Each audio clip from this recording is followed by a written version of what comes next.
Hello friends, कैसे हो आप सभी। उम्मीद करता हूँ आप सभी अच्छे होंगे।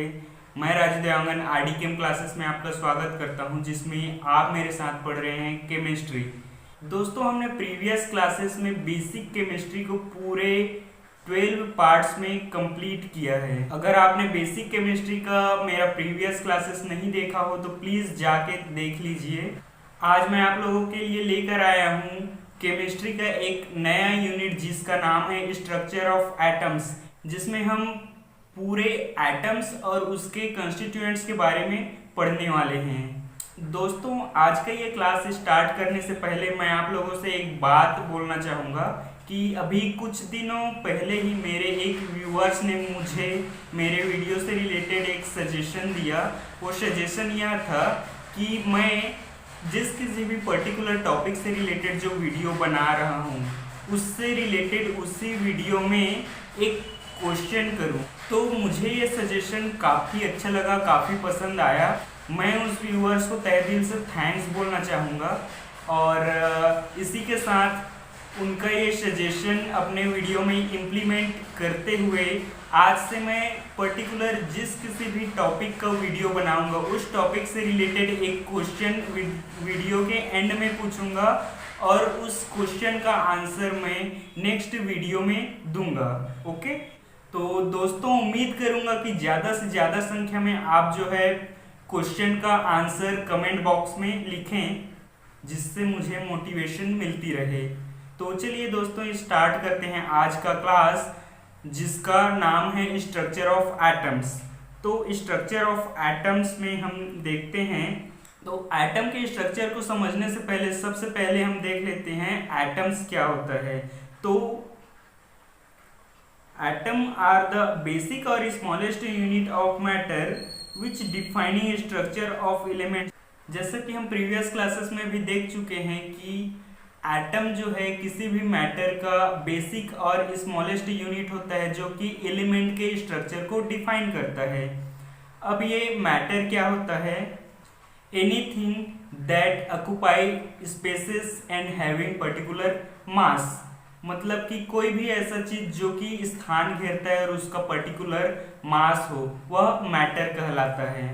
अब एटम को हम उसके सब atomic particles that is electron, proton and neutrons में भी फर्दर डिवाइड कर सकते हैं, जिसे हम प्रीवियस क्लासेस में देख चुके हैं। अब जैसा कि हमने मैटर के बारे में देखा, तो मैटर के अंदर क्या होता है? मैटर के अंदर होता है मॉलिक्यूल और मॉलिक्यूल के अंदर होता है एटम। अब अगर मैं एटम के अंदर झांक के देखूं तो एटम के अंदर क्या होता है? एटम के अंदर होता है एक डेंस सेंट्रल न्यूक्लियस, और इस न्यूक्लियस के अंदर क्या होता है? न्यूक्लियस के अंदर होता है positively charged protons and neutral neutrons. इसीलिए हमारा जो न्यूक्लियस होता है वह पॉजिटिवली चार्ज्ड होता है। इसके अलावा न्यूक्लियस के चारों तरफ इलेक्ट्रॉन्स का क्लाउड होता है। Electrons are basically negatively charge particles, right. अब काफ़ी सारे वैज्ञानिकों ने एटम के स्ट्रक्चर से रिलेटेड काफ़ी सारे एक्सपेरिमेंट्स किए, जिसमें सबसे पहले जॉन डाल्टन ने 1808 में अपना जो है एटॉमिक थ्योरी दिया। उसके बाद 1897 में जे थॉमसन ने इलेक्ट्रॉन को डिस्कवर किया। देन उसके बाद 1909 में रदरफोर्ड ने गोल्ड फॉइल एक्सपेरिमेंट परफॉर्म किया और उन्होंने न्यूक्लियस की खोज की। देन उसके बाद 1932 में जेम्स चैडविक ने न्यूट्रॉन्स की खोज की। ये सभी मॉडल्स एक के बाद एक फेल होते चले गए। देन उसके बाद आया Bohr model of atoms and quantum mechanical atomic model. तो चलिए इनको वन बाय वन देखते हैं। सबसे पहले हम देखने वाले हैं डाल्टन्स एटॉमिक थ्योरी के बारे में, जिससे जॉन डाल्टन ने 1808 में दिया था। दोस्तों, बेसिक केमिस्ट्री के क्लास में मैं डाल्टन्स एटॉमिक थ्योरी के बारे में एक पूरा वीडियो बना चुका हूं, तो आप प्लीज़ उसे जाकर देख लीजिएगा। और जॉन डाल्टन की इस थ्योरी के बारे में हम कुछ पार्ट यहाँ पर देख लेते हैं कि उन्होंने क्या कहा है। तो जॉन डाल्टन के इस एटॉमिक थ्योरी को पूरी तरह से स्टडी करने के लिए आप मेरा प्रीवियस वीडियो जाके देख लीजिएगा, और साथ ही साथ मैं इस वीडियो का लिंक जो है अपने डिस्क्रिप्शन बॉक्स में डाल दे रहा हूं, जिससे आपको ढूंढने में आसानी हो। तो चलिए देखते हैं जॉन डाल्टन का atomic theory, law of constant proportion and law of conservation of mass के बेसिस पर जॉन डाल्टन ने स्ट्रक्चर ऑफ एटम्स को प्रपोज किया, जिसमें उन्होंने बताया कि मैटर्स जो है बहुत ही स्मॉल पार्टिकल से मिलकर बना होता है, जिसे उन्होंने एटम्स कहा। दूसरा उन्होंने बताया कि एटम्स को ना तो क्रिएट किया जा सकता है और ना ही उसे डिस्ट्रॉय किया जा सकता है। तीसरा उन्होंने बताया कि किसी भी केमिकल रिएक्शन में एटम्स जो है स्मॉलेस्ट यूनिट होता है। जैसा कि हम जानते हैं कि एटम्स को हम further electrons, protons and neutrons में डिवाइड कर सकते हैं, but in case of chemical reactions atoms is the smallest unit, right. चलिए आगे हम देख लेते हैं जो जे थॉम्सन के द्वारा जो इलेक्ट्रॉन की डिस्कवरी की गई 1897 में, उसको हम देख लेते हैं। इलेक्ट्रॉन की डिस्कवरी जो है कैथोड रे ट्यूब एक्सपेरिमेंट के द्वारा किया गया। इस एक्सपेरिमेंट के पहले वैज्ञानिकों को इलेक्ट्रिक चार्जेस और उसके बिहेवियर्स के बारे में पता था, साथ ही साथ उनको ये भी पता था कि ये चार्जेस दो तरह की होती है, positive and negative charges, okay. But उन्हें ये नहीं पता था कि ये निगेटिव चार्ज जो है इलेक्ट्रॉन से ही जनरेट होते हैं। इस एक्सपेरिमेंट के बाद उन्होंने पाया कि जो निगेटिव चार्ज है वो इलेक्ट्रॉन के कंट्रीब्यूशन से ही फॉर्मेशन हो रहे हैं। तो चलिए आगे बढ़ते हैं और देख लेते हैं कैथोड रे ट्यूब एक्सपेरिमेंट क्या है। कैथोड रे ट्यूब एक्सपेरिमेंट में एक डिस्चार्ज ट्यूब होता है जो कि बेसिकली ग्लास का बना होता है, और इसमें एक वैक्यूम पंप लगा दिया जाता है। वैक्यूम पंप बेसिकली क्या करता है, इस ट्यूब के अंदर में जो भी एयर प्रेजेंट होता है उसका प्रेशर कम करता है, ओके। और ट्यूब के अंदर दो मेटल स्ट्रैप्स लगा दिया जाता है, दैट मीन्स ये जो है इलेक्ट्रोड का काम करता है। जो निगेटिवली चार्ज इलेक्ट्रोड होता है वो कैथोड है, और जो पॉजिटिवली चार्ज इलेक्ट्रोड है वो एनोड है। अब इन दोनों इलेक्ट्रोड्स को हम हाई वोल्टेज जनरेटर या फिर बैटरी से कनेक्ट कर देते हैं, और साथ ही साथ एक अमीटर सेट कर देते हैं। तो इस तरह से कैथोड रे ट्यूब एक्सपेरिमेंट का सेटअप तैयार हो जाता है। अब मैं आप लोगों से पूछना चाहूंगा कि क्या इस सर्किट में करंट फ्लो होगा?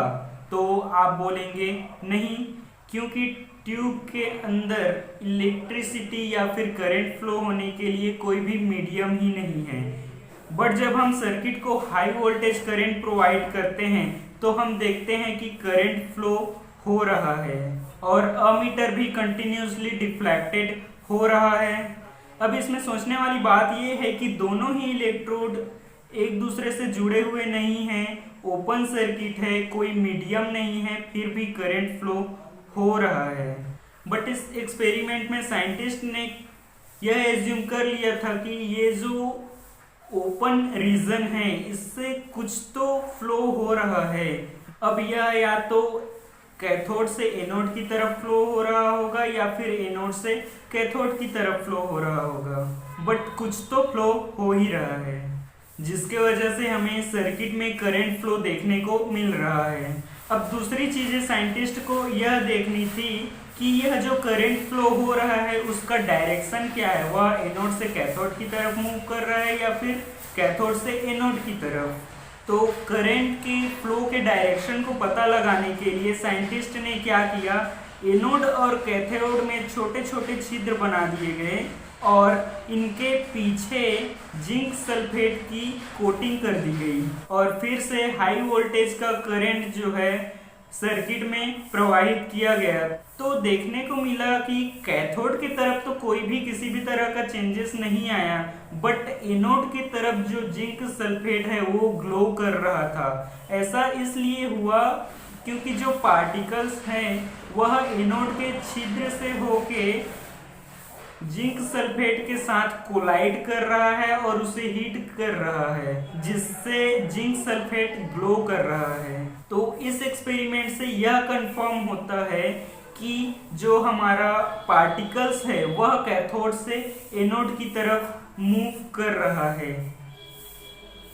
अब चूंकि जो पार्टिकल्स है वो हमारा कैथोड से एनोड की तरफ मूव कर रहा है, तो इसलिए इस पार्टिकल को कैथोड रे नाम दिया गया।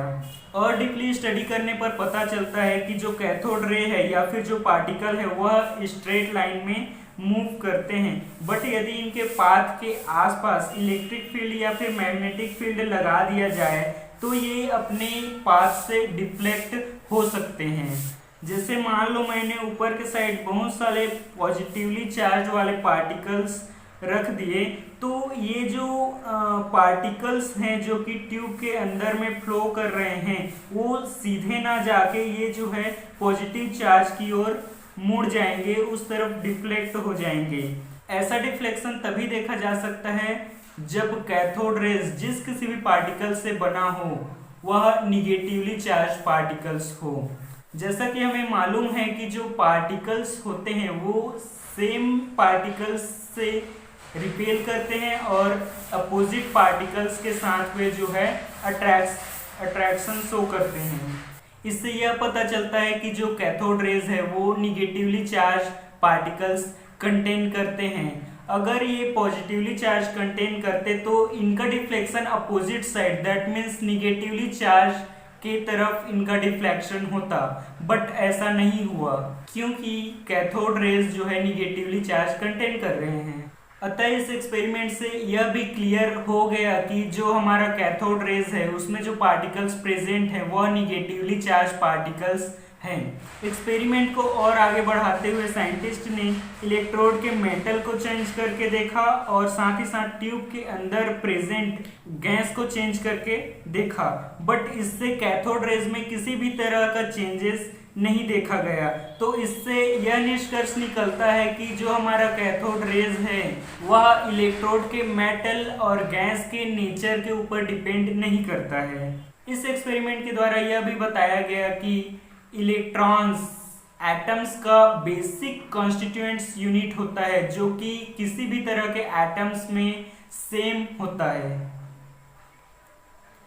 चलिए देख लेते हैं इस एक्सपेरिमेंट के द्वारा हमें क्या क्या जानकारी मिलती है।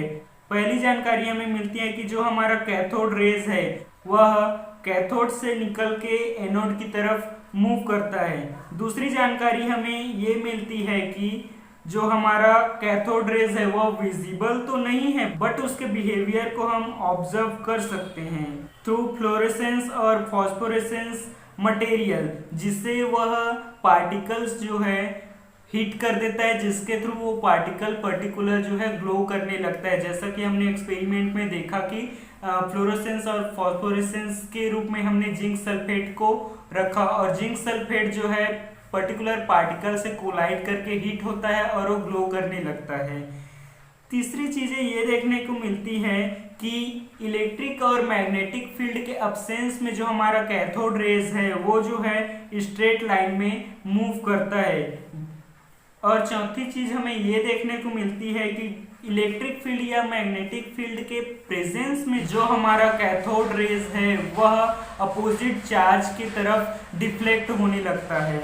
पांचवी चीजें हमें ये जानने को मिलती है कि जो हमारा कैथोड रे है वह इलेक्ट्रोड के मेटल और डिस्चार्ज ट्यूब में प्रेजेंट गैस के नेचर पर डिपेंड नहीं करता।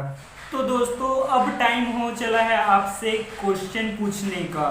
तो आज का जो क्वेश्चन है वो पर्टिकुलर इसी टॉपिक से है। तो आज का जो क्वेश्चन मैं आपसे डिस्कस करने वाला हूँ वह है Who discovered the electrons and with what experiment? आपको ये बताना है कि इलेक्ट्रॉन को किसने डिस्कवर किया और जिस एक्सपेरिमेंट के थ्रू डिस्कवर किया उस एक्सपेरिमेंट का नाम क्या है, और साथ ही साथ इसे किस ईयर में डिस्कवर किया गया आप ये भी बता दीजिएगा। दोस्तों इसका आंसर आप कमेंट बॉक्स में जरूर दीजिए और मैं चाहता हूँ ज़्यादा से ज़्यादा कैंडिडेट जो है इस इजी से क्वेश्चन का आंसर दें। और कोशिश ये कीजिएगा कि आपको इलेक्ट्रॉन से रिलेटेड जितनी भी जानकारी पता हो उसे लिख दीजिए। लिखने से क्या होता है, आपको जितनी जानकारी पता होती है वो आपका रिवाइज हो जाता है। तो जितनी ज़्यादा से ज़्यादा जानकारी आपको पता हो इलेक्ट्रॉन से रिलेटेड आप लिखिए। और दोस्तों इस क्वेश्चन का आंसर मैं अपने अगले वीडियो में दूंगा। दोस्तों आप इस चैनल में नए हो तो प्लीज़ मेरे इस चैनल को सब्सक्राइब कीजिए, अपने दोस्तों के साथ शेयर कीजिए, जिससे आपके साथ साथ आपके दोस्त भी मेरे इस इंटरेस्टिंग से वीडियोस और क्लासेस का फ़ायदा उठा सकें। तो चलिए दोस्तों मिलते हैं अपने नए और नेक्स्ट वीडियो में एक नए टॉपिक्स के साथ। तो चलिए, थैंक यू।